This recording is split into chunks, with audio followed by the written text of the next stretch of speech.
कामयार को अचानक फलक की तरफ से अस्पताल का फोन आता है, जो उसे हका बका कर देता है।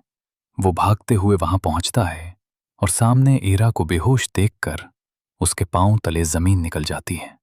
फलक उसे रोकते हुए कहती है, तुम एरा के बच्चे के बाप बनने वाले हो, मतलब वो उम्मीद से हैं। ये सुनकर कामयार का दिमाग घूम जाता है। ये कैसे मुमकिन है? हमारे दरमियान तो कभी ऐसा कुछ नहीं हुआ। फिर उसके जहन में एक पुरानी रात की याद घूमती है, जब नशे की हालत में वो एरा के साथ एक ही बिस्तर पर सो गया था। क्या ये इसी की वजह से है? दिल में शक का बीज बो देता है ये ख्याल। रात के वक्त एक नामालूम नंबर से एक वीडियो आती है, जो कामयार की दुनिया उलट पलट कर देती है। वीडियो में एरा किसी अजनबी मर्द के साथ कार में बैठी कहीं जा रही होती है, और फिर वो दोनों एक होटल के कमरे में दाखिल होते नजर आते हैं। कामयार का दिल धड़कता है और जहन में सिर्फ एक सवाल गूंजता है कि एरा के पेट में पलने वाला ये बच्चा मेरा है या किसी और का। तभी फोन पर एक मैसेज चमकता है, एरा तुम्हें धोखा दे रही है। वो इतनी मासूम नहीं जितनी दिखती है। ये मैसेज खावर ने भेजा था, जो पिछली बार कामयार के हाथों जलील होकर निकला था और अब किसी भी कीमत पर एरा को हासिल करना चाहता है। ये तभी मुमकिन था जब कामयार एरा को छोड़ दे।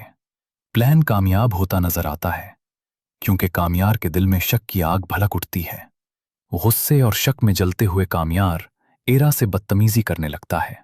मैं जल्द ही तुम्हें तलाक दे दूंगा। ये बच्चा मेरा नहीं। ये बच्चा मेरा नहीं है। तुमसे ऐसी उम्मीद नहीं थी कि तुम इतनी गिर जाओगी। एरा की आंखें नम हो जाती हैं, दिल टूट कर बिखर जाता है। तुम मुझे कैसे इतना कमीना समझ सकते हो? वो रोती है, मगर सच की तलाश में नहीं रुकती। उसकी बहन फलक उसकी मदद को आगे बढ़ती है और एक पुरानी बात का राज खोलती है कि जब खावर अपनी मां के साथ उनके यहां डिनर पर आया था, तो उसे फरीहा की कॉल आई थी और वो हंसते हुए कह रहा था कि हम दोनों जल्द अपने मकसद में कामयाब हो जाएंगे। कामयार चंद दिनों में एरा को तलाक दे देगा। जाली वीडियो का मंसूबा कमाल का था। फलक ने यह सब अपने फोन में रिकॉर्ड कर लिया था और फौरन एरा को दिखा दिया। फरीहा तुम दोनों को अलग करना चाहती है। एरा ये सब देखकर कामयार के पास जाती है और सारी हकीकत खोल देती है। सच सुनकर कामयार का चेहरा गुस्से से सुर्ख हो जाता है और वो फैसला करता है कि फरीहा को बख्शेगा नहीं। वो तूफान की तरह फरीहा के घर पहुंचता है, मगर फरीहा की मां इरम दरमियान में आ जाती है। अगर तुमने कामयार से माफी न मानी तो मैं तुम्हें हमेशा के लिए छोड़ दूंगी। फरीहा का दिल पिघल जाता है, आंखों में पछतावे के आंसू आ जाते हैं। वो कामयार से माफी मांगती है, फिर एरा के घर जाकर उसके सामने हाथ जोड़ती है। एरा ठंडे दिल से शर्त रखती है कि मैं तुम्हें तब माफ करूंगी जब तुम अपनी मां के साथ हमेशा के लिए कनाडा चली जाओगी और जाने से पहले खावर को पुलिस के हवाले करोगी। फरीहा मान जाती है और खावर की हरकतों की सारी हकीकत पुलिस को बता देती है।